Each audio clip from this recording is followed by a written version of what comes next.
Bonjour à vous et bienvenue dans une nouvelle interview. Là, je suis vraiment heureux. On va pouvoir découvrir un profil atypique, un acteur du sport de haut niveau. Il s'appelle Norbert Krantz. Il est avec moi. Donc, suivez bien cette interview. Elle va être vaste sur différents sujets. Le sport de haut niveau, la vie au sens général, tout ce qui est possible dans notre vie. Et je vais moi-même découvrir donc Norbert qui est avec moi. Salut Norbert. Salut David. Comment tu vas? Ça va très bien, je te remercie. Je te remercie de prendre le temps de partager avec nous.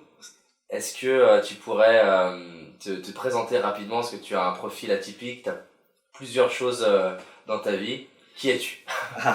Tu sais que c'est une question qui est extrêmement compliquée, Je sais. David, surtout quand on arrive à mon âge. Alors à la limite, d'ailleurs, quand on vieillit, on peut justement peut-être mieux synthétiser ce qu'on a été, mais bon, mon parcours est assez complexe. On pourrait dire que aujourd'hui, ce que j'assume, c'est un rôle de conseiller auprès des sportifs de haut niveau.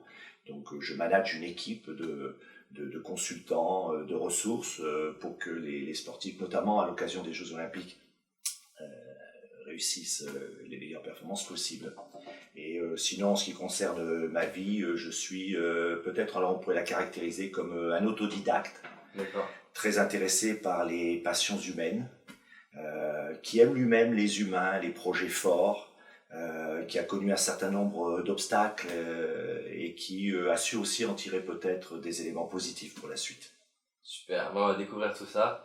Ce que je te propose, c'est qu'on parte au début un peu sur le sport, Oui, et ensuite on ouvre sur les différentes dimensions de ta vie. je te suis. Ça te va? Oui. Qu'est-ce qui t'a amené à t'intéresser et te passionner sur le sujet du sport? Au départ, il y a une pratique personnelle, qui est, je dirais, presque une pratique sensitive, c'est-à-dire que, alors en étant un petit peu gros, je dirais qu'avec mon corps, j'ai fait l'amour avec une activité, voilà, qui était le sport. C'est-à-dire j'ai éprouvé des sentiments comme des sentiments amoureux, qui sont d'ailleurs ceux des sportifs qui sont attachés comme à leur épouse ou à une maîtresse ou à une femme, à quelconque, par rapport à une activité. Donc il y a quelque chose déjà qui est de l'ordre du sensitif. Hein. Et puis ensuite, c'est devenu pour moi un point intéressant de développement parce que derrière cette pratique personnelle, il y avait l'idée de développer des compétences et aussi de l'accompagnement autour de projets qui étaient souvent des projets d'investissement complet pour les gens que notamment j'ai encadrés. C'est-à-dire que le sportif, c'est quelqu'un qui à un moment rêve de quelque chose et je me suis beaucoup situé très rapidement finalement après ma carrière sportive comme accompagnateur de ses rêves sportifs. Est-ce qu'il y a un type de profil de sportif où ça te passionne de l'accompagner en fait? Alors j'ai souvent entraîné des gens qui avaient été en difficulté. Donc ma marque à moi, quand on regarde après avec le temps, je fonctionne bien quand les choses sont pas faciles. Et donc j'ai récupéré, alors est-ce que c'est ma façon de me comporter au monde, est-ce que c'est mon propre itinéraire, mais j'ai souvent récupéré des sportifs qui étaient un peu à la dérive. D'accord. Abandonnés. À quel niveau physique? Enfin dans le sport ou plutôt dans leur vie tournant en fait? Souvent un peu l'ensemble, parce qu'en D'accord. fait le sportif vit dans ses carrières, durant sa carrière sportive, un peu le sport comme étant son vecteur principal d'existence. Alors il existe d'autres projets autour de lui, mais c'est vraiment un coefficient très fort qu'il attribue au sport. Donc j'ai récupéré des gens qui étaient en échec sur une partie ou qui étaient en retard par rapport à leurs ambitions.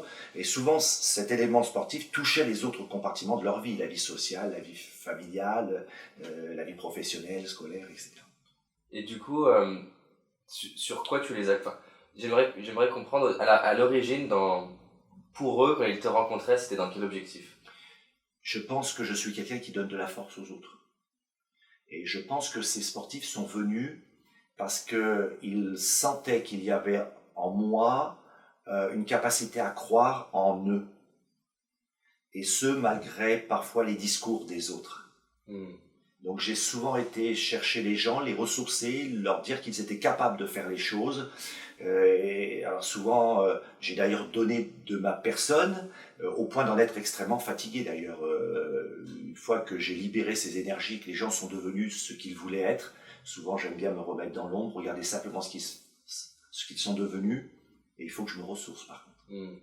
Alors je sais que dans le cadre de ton métier, il y a beaucoup de choses qui sont confidentielles, donc est-ce que les gens adorent les histoires? Est-ce que tu as des histoires sans forcément citer de nom, dont tu pourrais nous raconter d'une personne, sans dire le nom forcément, hein, d'un schéma où tu l'as accompagné, ce que tu as vécu, ce que toi ça t'a apporté, ou quelque chose d'excitant, ou peut-être la personne elle est partie d'un niveau et tu l'as aidé, enfin, ensemble vous êtes arrivé à tel niveau. Est-ce que tu auras quelque chose à raconter comme ça? J'adore les histoires. Oui, j'ai récupéré un garçon, c'est l'image qui me revient maintenant, c'est l'histoire. Un garçon qui est d'ailleurs le seul sportif, le premier sportif qui m'appelle le 1er janvier à 0h, 1 minute, voilà, de la nouvelle année. Donc c'est un garçon avec qui donc on a vécu une aventure qui a une histoire parentale très compliquée. Le père l'a abandonné. La mère était pas très existante, enfin on ne sait pas trop où elle était d'ailleurs, un garçon des îles, on va dire, et qui avait un talent fou, mais qui était perdu sur le plan social et qui n'avait donc pas d'appui pour vivre, qui savait qu'il avait un talent, mais qui gâchait en même temps son talent, parce que bien souvent, quand il n'y a pas cet équilibre minimal autour, c'est-à-dire des gens qui les entourent, c'est aussi des gens qui peuvent se mettre à faire un peu n'importe quoi en dehors du sport. Il a donc brûlé sa vie par tous les bouts, on pourrait dire, jusqu'à l'âge de 28 ans où on s'est rencontrés. Et donc je suis arrivé dans la région de Bordeaux et ce garçon est venu me voir et alors on se connaissait un petit peu de Paris mais il n'y avait pas de raison qu'on ait un rapprochement particulier. Il est venu me voir et il m'a dit je veux que tu m'entraînes parce que j'ai entendu parler de toi, parce que je sais ce que tes yeux racontent et je veux que tu me reprennes et que tu me prennes en main. Et si tu veux, alors que ce garçon stagnait au point de vue de la performance, j'ai porté ce garçon en lui donnant tout ce qui lui était nécessaire pour croire en lui, hein, donc pas des moyens matériels, mais pour l'accompagner, parfois d'ailleurs, je dirais, au risque de mettre un peu ma santé en péril, parce que j'avais aussi un autre boulot, mais j'accompagnais donc tous les soirs. Et ce garçon a fait au bout de 1 an et demi une performance formidable, une des meilleures performances mondiales dans une activité athlétique. Il était toujours à proximité de moi. Et puis la deuxième année, on a commencé à travailler. J'avais de fortes croyances dans le fait qu'il puisse devenir peut-être l'un des tout meilleurs, un des 3 meilleurs mondiaux. Et puis en fait, il m'a quitté alors qu'il était en plein progrès au bout de 4-5 mois pour rejoindre une jeune fille avec qui il avait commencé une vie que je connaissais pas d'ailleurs. Donc on s'est perdu et puis au bout de 6 mois à nouveau, il est revenu et il m'a dit je t'ai jamais oublié, j'aurais jamais dû partir. Voilà, mais c'est la vie d'un homme qui a repris le dessus sur la vie du sportif, etc. Mais enfin, nous avons gardé des rapports extrêmement étroits. Donc je suis sa vie actuellement d'entraîneur. Et c'est un très bon entraîneur qui a beaucoup de réussite ailleurs. Mais ce gars-là, je l'ai accompagné sur un bout de son itinéraire parce que je pense qu'il n'aurait pas pu grandir et devenir un homme s'il n'avait pas fait une performance minimale. Voilà, donc oui, c'était bien. Et du coup, ce que j'adore, tout ce qui est comment accompagner quelqu'un sur la dimension mentale, on entend de plus en plus aujourd'hui que des fois la différence se fait au niveau mental quand ils ont le même entraînement sportif ou physique. Comment tu aides un sportif à gagner confiance en lui? Comment on s'y prend? Je ne sais pas s'il y a une technique. Mais comment toi tu t'y prends en tout cas? Je l'aime. Ma première réponse, parce que je pense qu'on ne peut pas entraîner les hommes et on ne peut pas les amener sur leur chemin si on n'a pas une grande empathie, une capacité à rentrer dans ce qu'ils sont. Et je dirais même, en ce qui me concerne, à vivre dans leur corps et dans leur esprit leur projet. Donc quelque part aussi, pour moi, ça a été intéressant de vivre presque plusieurs aventures sportives et plusieurs aventures d'hommes. Et donc ma stratégie, c'est pas une stratégie, c'est que j'aime les projets forts et j'aime les gens qui sont en difficulté parce que sans doute je peux leur apporter quelque chose. Et après, je travaille beaucoup sur les points forts de ce que sont les gens. Donc, au fond, je vois un petit peu les points faibles des gens, mais je vois surtout ce qu'ils sont capables d'offrir. Et chaque sportif, finalement, a un type particulier de profil. Et le but des entraîneurs, c'est de découvrir, non pas en suivant des normes médicales, physiologiques, anatomiques, etc., ce que peut être un sportif en prenant des modèles, mais en suivant ce vers quoi nous emmène le sportif par la nature, par sa nature même, son type psychologique, son type perceptif, cognitif, son type de mental, sa résilience, son physique, anatomique, etc. Donc, j'ai toujours été dans ce que me proposait le sportif.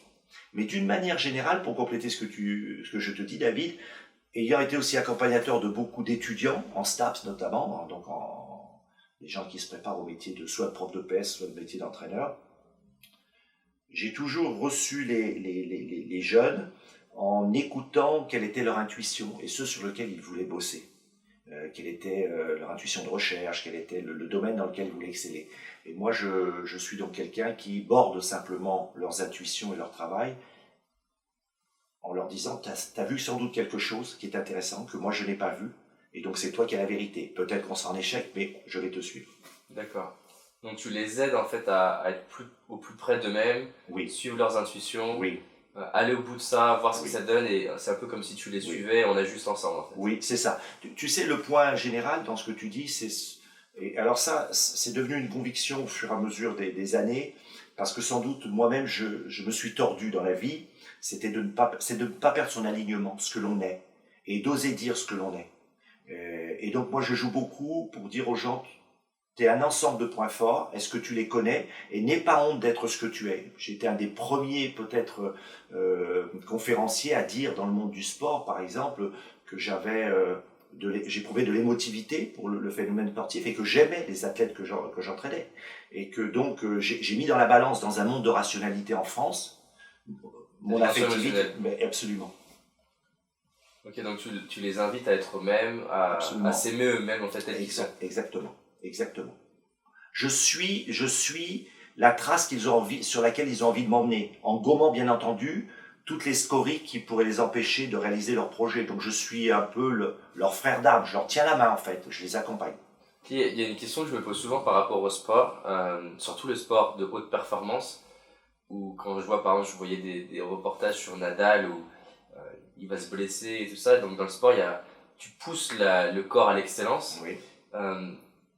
Toi, t'en penses quoi de la balance, enfin, de l'équilibre, pour prendre un mot français plutôt, de l'équilibre entre je vais respecter mon corps et je vais pousser mon corps? Parce que pour tout le monde, même quelqu'un qui n'est pas un sportif de haut niveau, c'est pas forcément simple est-ce que là je pousse pas assez parce que je suis feignant, ou est-ce que je pousse pas assez parce qu'il faut que j'arrête? Comment quelqu'un qui veut être à l'excellence de l'excellence, il connaît, là il faut que j'arrête de m'entraîner, ou il faut que je pousse un corps? Voilà, c'est une vraie question que je me pose en fait. Oui, c'est une question très difficile, donc il faut apprendre aussi à se connaître. Mais c'est vrai que le sport pousse au détriment parfois de la santé. Les sportifs, alors soit les sportifs eux-mêmes donc prennent l'habitude de tout le temps se dépasser, de multiplier les compétitions, d'augmenter les charges d'entraînement. Parfois c'est les entraîneurs qui poussent aussi dans ce domaine-là. Et puis il y a aussi la surcharge au niveau mental, la multiplication des contraintes de compétition, des contraintes d'entraînement, les déplacements, les exigences des projets scolaires, universitaires, qu'est-ce que je vais devenir en dehors du sport, etc. Alors c'est une grosse difficulté parce que en fait, si tu n'entraînes pas suffisamment les gens ou s'ils ne s'entraînent pas suffisamment, donc tu es dans une zone verte qui fait qu'il n'y a pas de progrès, il n'y a pas de résultat. Finalement, l'athlète t'abandonne parce que il n'y a rien eu, il ne s'est rien passé. Et puis ensuite, tu as une zone orange et une zone rouge. Et donc la zone orange, c'est celle dans laquelle tu dois stimuler le sujet, mais dans un rapport positif, c'est-à-dire qu'il doit être capable d'assimiler ce qu'il fait, et il doit être capable de récupérer. Mais poussé dans les retranchements, il arrive parfois que le sportif ou l'entraîneur amène donc justement le sportif à passer dans la zone rouge, donc qui est la fatigue, le syndrome du surentraînement ou une fatigue psychologique. Et donc, la limite est très, très ténue, tu vois, voilà, très fine, hein, tu vois. Donc, parce que c'est un peu comme un artiste, à un moment, tu es malade, tu es rendu malade par l'œuvre que tu veux produire aussi. Et on est dans un champ de passion. Et donc, tu sais, la passion, c'est quelque chose qui n'est pas très raisonnable. Alors, donc, il faut amener de la raison dans ce champ-là, mais on demande aussi aux sportifs d'être généreux. Alors donc c'est très compliqué, on leur demande d'être généreux, mais de contrôler, bon voilà. Alors on a après des indices et des témoins du bon niveau psychologique et physique du sportif. On a des éléments. Qui vous permettent de dire là il faut freiner, là il faut accélérer. Oui, tout à fait, tout à fait. La blessure est de toute façon voilà, c'est un élément, mais même d'autres éléments après psychologiques, l'athlète qui se met à râler tout le temps, qui remet en cause ce que tu proposes, qui ne récupère plus, qui mange mal, qui dort mal, tu vois, on a un ensemble d'éléments qui relèvent de différentes sphères qui nous permettent de dire attention, il y a alerte. C'est top. Est-ce que tu arrives, parce que du coup il y a tellement de profils différents, est-ce que tu arrives à voir un peu des points communs dans les sportifs qui excellent? Est-ce que il y a des choses des constantes que tu retrouves? Alors, j'avais envie de te dire, mais pas dans le mauvais sens, mais j'avais envie de te dire un ego ou une estime importante de soi. Okay. En fait, pour le haut niveau, si tu n'es pas persuadé que tu peux être le meilleur avec beaucoup d'efforts, tu peux pas l'être. C'est quand même un milieu dans lequel les hommes vont atteindre le maximum de leurs possibilités. Donc, il faut une forte croyance en ses propres capacités, en son entourage, tu vois. Voilà. Alors, on a un premier niveau. Un champion, c'est quand même quelqu'un qui a un ego assez fort, hein, donc dans le bon sens, hein, parfois, Ouais. des fois dans le mauvais sens aussi. C'est aussi quelqu'un qui a une capacité de résilience très importante. Parce que, en fait, dans la carrière d'un sportif, tu vas connaître parfois autant d'échecs que de victoires. Et je dirais que plus tu montes, plus tu atteins aller au sommet. Tu as des chances de... Voilà, exactement. Et donc, c'est quelqu'un qui a une forte résilience. Et d'ailleurs, qui est capable, d'ailleurs, pour les meilleurs, de rebondir sur des échecs. Et puis ensuite, dans un troisième point, on pourrait dire aussi, c'est quelqu'un qui a une capacité à comprendre et à tirer des leçons de ce qu'il vit. Voilà, il apprend jusqu'à devenir parfois autonome. Il sait s'autoréguler, il se fait accompagner de quelqu'un qui est là comme un conseiller. Alors qu'au départ, le conseiller était un guide carrément. Oui, au début, c'est fais ça. Voilà. Et au bout d'un moment, c'est qu'est-ce que tu peux faire pour voilà, arriver. Exactement. Alors, on revient à ce que je te disais tout à l'heure, c'est qu'à un moment, le sportif t'invite aussi, donc il te propose les solutions, il t'invite à regarder comment il fonctionne. C'est-à-dire que tu n'es plus quelqu'un qui induit de l'extérieur des méthodes, voilà la solution, mais lui t'invite à l'accompagner dans la solution qu'il préconise. Top. Ouais. C'est très inspirant. Surtout la notion d'échec. Est-ce que c'est déjà arrivé d'accompagner un entrepreneur, un sportif qui vit très mal son échec et parce que ça parle à tout le monde, la peur de l'échec, oui. Encore plus en France où on est un peu éduqué avec ces trucs de faut pas échouer, contrairement à des cultures plus américaines où l'échec c'est plus banalisé, on va dire. Oui. Comment tu aides un sportif c'est pareil dans ma tête. Oui, c'est une entreprise, ouais. Comment tu aides un sportif à justement bien vivre l'échec plus que l'accepter en fait? Ça, tu touches du doigt une des grosses problématiques sur lesquelles on a travaillé depuis 10-15 ans. C'est très intéressant ce que tu dis par rapport à la vision anglo-saxonne et je dirais même parfois africaine, très fataliste sur ce qui va se passer. Bon, voilà. Mais donc en France, en effet, l'échec, c'était une fin de non-recevoir. C'était vraiment, au premier sens du terme, on te renvoie à tes chères études, t'es pas bon, etc. Et en fait, compte tenu de la somme d'efforts qu'il faut, et compte tenu d'en fait, à part de très rares champions, ils vont tous passer par une somme d'histoires, hein, c'est en fait l'histoire de la vie, le sport, l'histoire d'une carrière, c'est l'histoire on a un peu modifié les points de vue et la philosophie des sportifs ces dernières années, des entraîneurs, en leur demandant de regarder, développer des pensées positives, et de tirer des leçons de ce qui n'avait pas marché. En fait, moi, très rapidement, un des principes que j'ai eu, c'est tu vas obligatoirement faire des erreurs. Tu ne peux pas ne pas en faire puisque tu n'es pas sur de la matière, tu es sur des humains, c'est très complexe. Les situations de compétition, il y a beaucoup de variables, il y a des choses qui ne t'appartiennent pas. Par contre, tu n'as pas le droit de faire 2 fois la même erreur. Et donc, à chaque erreur, tu dois être capable, donc pour l'athlète ou comme pour l'entraîneur, ou comme moi-même quand je l'ai, tu dois en tirer une leçon. Donc moi j'ai beaucoup utilisé ce qu'on appelle des systèmes de théorisation des pratiques. C'est-à-dire que quand il y a eu un échec, j'ai essayé de créer des documents qui sont les scénarios de l'échec et de comprendre ce qui s'est passé de façon à instaurer des réponses qui se nourriraient de ces échecs et de repérer donc des indices qui feraient que voilà on arrive à cet élément-là. Bon, c'est vraiment... En tout cas c'est un sujet je trouve passionnant le sport et les possibilités qu'a un être humain. J'adore regarder des vidéos sur YouTube de gens qui excellent dans leur domaine, c'est fou ce que peut faire l'être humain. Tu sais, j'ai envie de te dire David, ma définition du sport et de l'entraînement sportif, je le définis avec 3 termes. Je dis que c'est une science, un art et une philosophie. Et c'est assez intéressant peut-être de le voir sous ce couvert-là. C'est une science parce que y a des éléments que tu peux récupérer du point de vue de la physio, de l'anatomie ou de sciences dites exactes et même de sciences humaines pour savoir comment les grands groupes humains fonctionnent quand ils sont soumis à un stimulus. Bon, tu sais donc que les gens réagissent comme ça quand ils font de l'endurance, de la force, etc. De l'art parce que c'est comme de la cuisine. C'est-à-dire que tu as un livre de recettes qui te dit comment tu dois faire la mayonnaise. Mais tu vas faire une mayonnaise qui est différente de la mienne. Parce que tu vas la goûter, que tu vas rentrer des éléments et que ton goût va faire que... Alors moi c'est un athlète, ma mayonnaise, toi ça en serait un autre.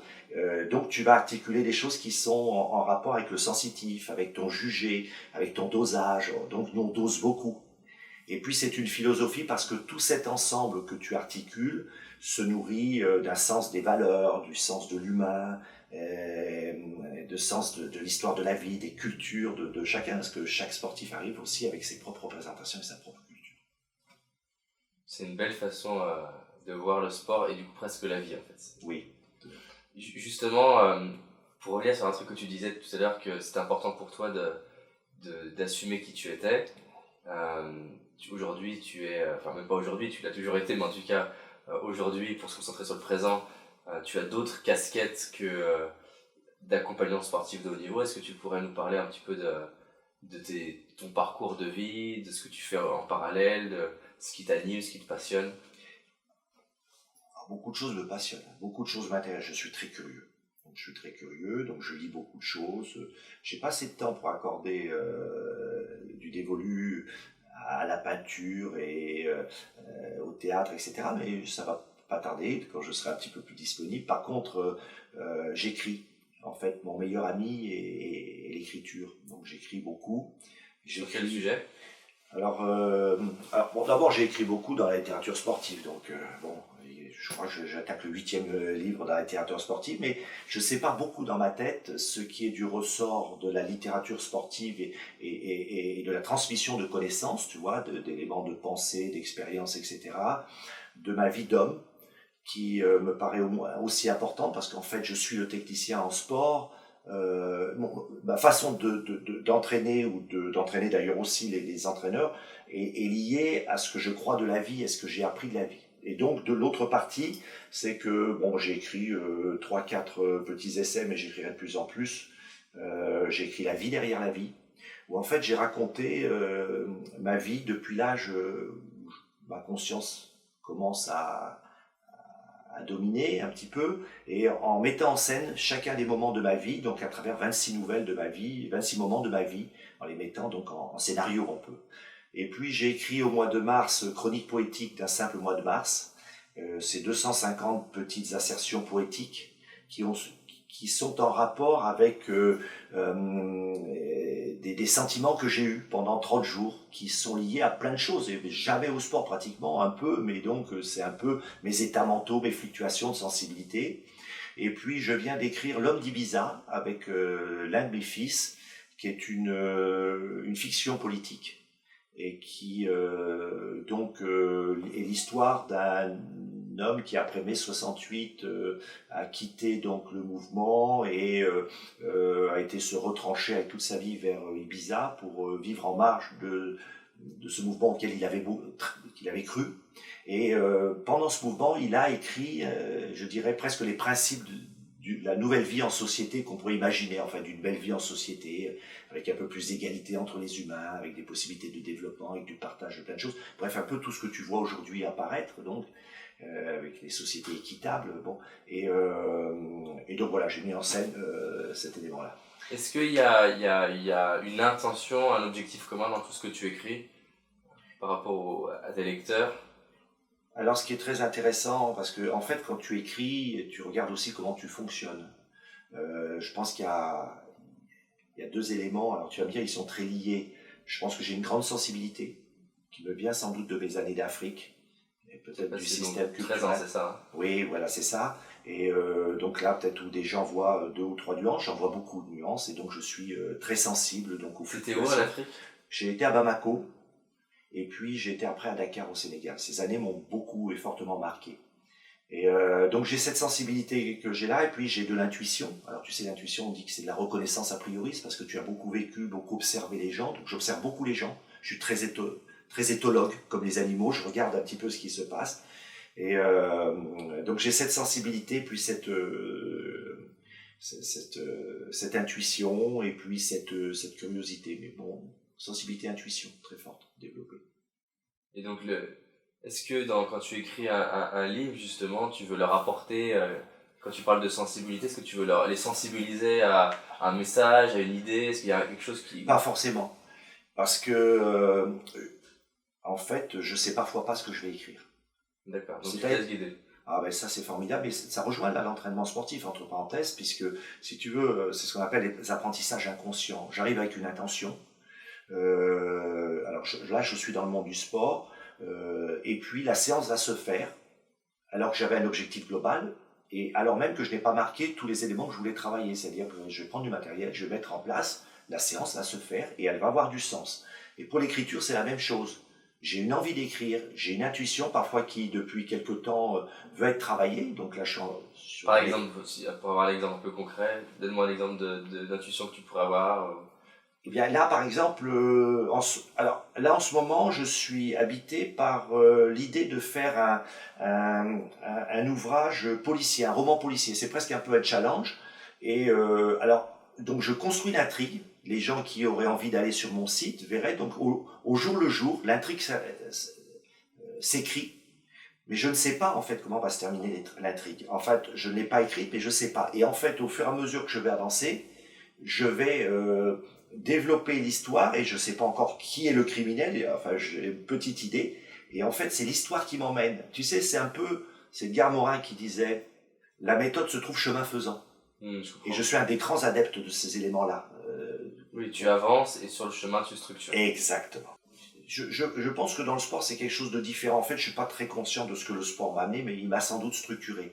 Et je crois qu'il y a une forte histoire d'homme qui est à la base avant tout.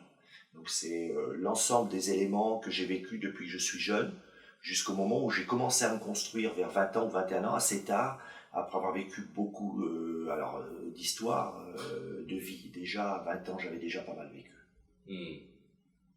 Est-ce que tu aimerais un jour écrire un livre qui donne un message au monde? Ou aux gens, j'entends, hein, je dis au monde.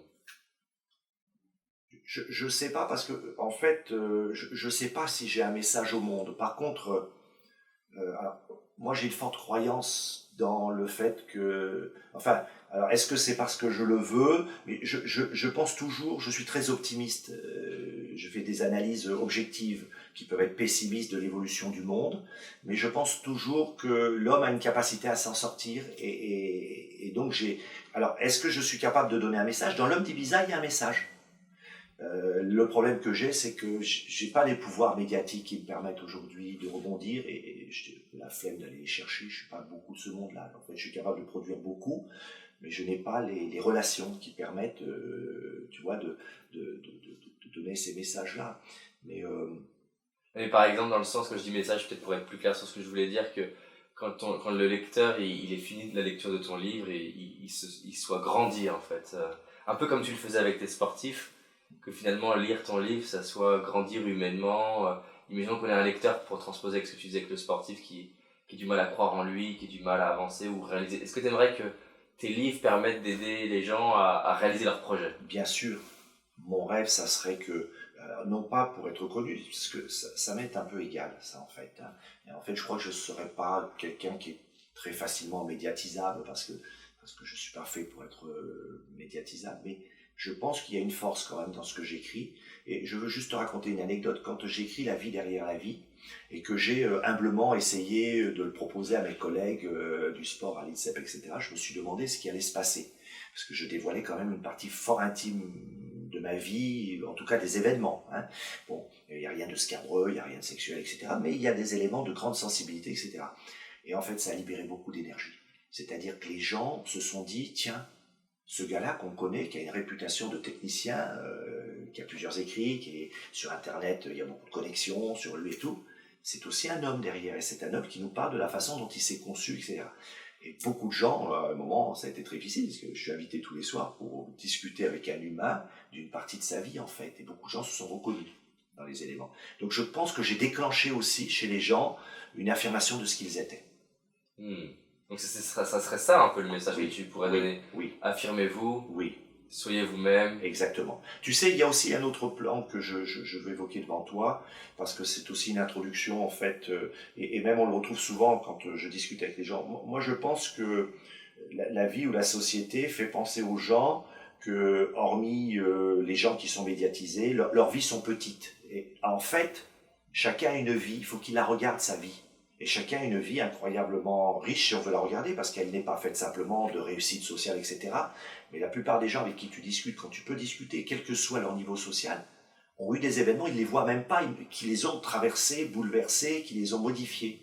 Et en fait, je pense que les gens ne voient pas ce qu'ils ont et ce qu'ils ont traversé. Parce que de ce point de vue-là, ils se diraient, bon, voilà, peut-être que je gagne pas suffisamment d'argent, peut-être que finalement je suis un peu dans l'ombre et tout, mais quelle est la vie que j'ai menée? J'ai vécu des tas de choses, c'est quand même pas inintéressant. En tout cas, ma vie est pas stupide, bon, voilà. Et, En fait, t'aimerais aider les gens à être davantage fiers de leur vie, en fait. voilà, c'est super, c'est ça, David. Exactement, c'est exactement ça. Il faut qu'ils soient fiers de leur vie, elle est courte, elle est ce qu'elle est. Moi, j'ai un grand amour pour la vie. En fait, j'aime la vie. C'est ça. J'aime la vie. Elle est belle pourtant, elle t'en fait voir toutes les couleurs par moment. Hein. Et en fait, elle est très riche aussi en opportunités favorables. C'est-à-dire là où tu crois que tu vas mourir et que t'es foutu, en 24 heures, en 1 heure, en 2 heures, un événement peut te faire passer de l'autre côté. Donc elle est énorme. Et justement, imaginons qu'il y ait quelqu'un qui nous écoute, là, qui nous regarde, qui est derrière son ordi et qui a du mal à être fier de sa vie, à aimer sa vie, à croire. La personne t'entend, elle se dit, j'aimerais croire dans le fait que ma vie peut changer. T'aimerais lui dire quoi à cette personne qui trouve sa vie nulle, qu'elle trouve qu'elle-même est nulle, en fait? En fait, chacun doit écrire sa légende. Et donc, il faut que chacun accepte un moment de prendre le stylo. Si tu ne prends pas le stylo, tu n'écris rien. Quand je dis stylo, c'est une métaphore. C'est le stylo de ta vie. Donc, si tu ne prends pas le stylo de ta vie, il ne se passe rien. Par contre, si tu prends le stylo et que tu essayes de tracer des événements de ta vie, de les resituer, ou en tout cas de l'écrire au jour le jour, pas avec un stylo, alors tu sais pas par contre si l'écrit que tu fais va être bon ou pas bon. On ne sait pas s'il va être lu, pas lu. Mais tu laisses une trace et tu écris quelque chose, tu écris ta propre vie. On ne sait pas après, parce que ça fait partie des opportunités. Hein. Est-ce qu'il y a du hasard dans la vie? Est-ce qu'il y a un sens derrière les choses? Tu sais, c'est cette fameuse question, le hasard existe-t-il? Est-ce que c'est pas que des synchronisations? En tout cas, si tu prends pas ton stylo, il n'y a pas de synchronisation possible et tu n'as rien écrit. Donc c'est une image que je suis en train de te balader, entre celui qui ne prend pas son stylo et qui ne provoque pas la réussite et la vie, et celui qui prend son stylo mais qui peut-être ne pourra pas écrire quelque chose de bien ou va faire une tâche, etc. Il a au moins tenté. Et moi, ce que je pense, c'est que les gens, ils doivent tenter et ils doivent être fiers de ce qu'ils ont tenté, parce que le but dans la vie, c'est d'avoir tenté. C'est pas d'avoir réussi, c'est d'avoir tenté. La réussite, on ne sait pas quoi elle est due.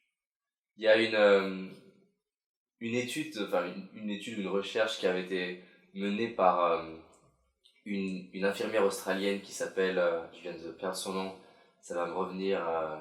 bref, qui est très connue, je la cite souvent dans mes vidéos d'ailleurs, et elle allait voir les gens dans la semaine avant de décéder pour leur demander comment ils se sentaient, et elle a un peu étudié les points communs de ces personnes-là. Elle s'est rendue compte qu'il y avait énormément de personnes qui finissaient leur vie en n'étant pas fiers d'eux-mêmes. Exactement. Et que ceux qui étaient fiers d'eux-mêmes avaient pas forcément comme point commun d'avoir réussi, mais fiers d'avoir osé, tenté. Ah, c'est Bonnie Ware, voilà, Bonnie Ware, l'infirmière australienne, qui s'est rendu compte, voilà, que les 5% qui étaient vraiment très heureux, c'était des gens qui avaient eu le courage d'y aller. Tant pis, on verra ce que ça donne. Exactement, David. J'ai vécu, c'est tout. J'ai vécu, après les choses se sont passées, se sont pas passées. D'ailleurs, tu remarqueras tout à l'heure que je t'ai dit, le fait que des fois j'ai peut-être un peu souffert, j'ai souvent été dans l'ombre des projets, des processus. Toujours un peu un bon gladiateur, mais pas toujours médiatisé peut-être, c'est ce que disent mes amis, à la hauteur de ce que j'ai. Mais à la limite, c'est mon karma, c'est pas bien grave. Mais l'important, c'est que je sais que le jour où je fermerai les yeux, j'ai vécu, j'ai aimé la vie et j'ai été au bout, voilà. Bon, donc ça, c'est très important. Est-ce que, là en ce moment, je suis en train de préparer une formation sur la gratitude. Oui. Je crois beaucoup au pouvoir de la gratitude dans notre vie, gratitude pour ce qu'on a, ce qu'on est, les gens qu'on a dans notre vie, les gens qu'on a eu dans notre vie, même aussi les galères qu'on a eues qui nous ont fait grandir. Ce serait quoi, toi, la clé pour toi pour avoir plus de gratitude dans sa vie? Mais David, t'es beaucoup plus jeune que moi et t'as déjà pigé plein de choses, c'est vachement étonnant. C'est très étonnant. Parce que j'allais te dire, un autre point que je veux transmettre aux gens, ça rejoint ce que tu viens de dire. Je suis aussi aux âges où tu te dis, est-ce qu'il y a eu une morale dans la vie? Est-ce que, au fond, tu as le retour sur ce que tu as développé comme amour, comme accompagnement des autres, ou est-ce qu'il n'y en a pas? C'est du hasard et puis c'est tout, il y en a qui ont beaucoup donné. Et en fait, j'ai envie de te dire, tu reçois ce que tu as donné. Donc la gratitude dont tu parles, et alors je l'ai vécu mais à plusieurs endroits, bon je pourrais avoir des anecdotes à te raconter, mais en gros, l'amour et l'accompagnement que j'ai donné depuis 30 ans à des jeunes, à des sportifs, etc., me revient presque à foison, quoi. Je suis presque dépassé par l'amour que j'ai de mes contemporains, dans mon milieu, bien entendu, mon petit milieu, David, mais tu récoltes ce que tu sèmes. Tu récoltes ce que tu sèmes. Donc si tu as créé de l'espoir, si tu as donné de la force, et si tu as aimé les gens, si tu leur as appris ainsi à aimer les autres, si tu leur as appris l'humilité, le respect, etc., ils le développent et ça te revient. Je trouve que c'est une belle façon là, de finir notre interview. J'aime beaucoup ce que tu viens de dire. Est-ce qu'il y aurait une dernière chose que tu aimerais dire tu peux même d'ailleurs t'adresser directement à la personne qui te regarde. Une dernière chose que tu aimerais dire aux personnes, je trouve que parce que c'est un vrai très beau message. Je suis sûr que connaissant les gens qui me suivent, ils vont adorer ce que tu viens de partager. Eh bien, écoute David, d'abord j'ai beaucoup aimé le niveau de symbiose que nous avons eu tous les deux. Tu comprends déjà très vite les choses. Et donc ce que j'ai envie de dire aux gens, c'est qu'ils croyez en vous. Vous êtes plus beau que vous ne le pensez. Et je peux vous dire que ce qui est important dans la vie, c'est que vous soyez aligné par rapport à ce que vous êtes et que vous puissiez faire profiter donc à tous vos amis, à tous vos accompagnateurs de cet alignement. Le bonheur se transmet. Parfait, c'est super. Est-ce que les gens peuvent te suivre sur internet ou aller voir tes ouvrages? Oui, alors bon, alors si les gens sont intéressés par le champ sportif, des fois je m'en excuse presque. Bon, ils font mon nom et ils trouvent des livres. Ok. Et puis j'ai un site qui s'appelle SoSport dans lequel je donne tous mes documents, donc les gens peuvent télécharger. Je fais des rapports entre la criminologie, l'entraînement, la météorologie, l'entraînement. Donc je fais appel à des tas de sciences, donc j'ouvre un peu ce que j'appelle les chakras. Et puis pour tout ce qui est fibre un peu littéraire, il suffit qu'ils fassent aussi mon nom. Chez Amazon, il y a quelques livres, les livres dont j'ai parlé tout à l'heure. Et puis j'ai aussi un petit site philosophique et poétique. Parfait, merci à toi en tout cas. Merci David, c'était super.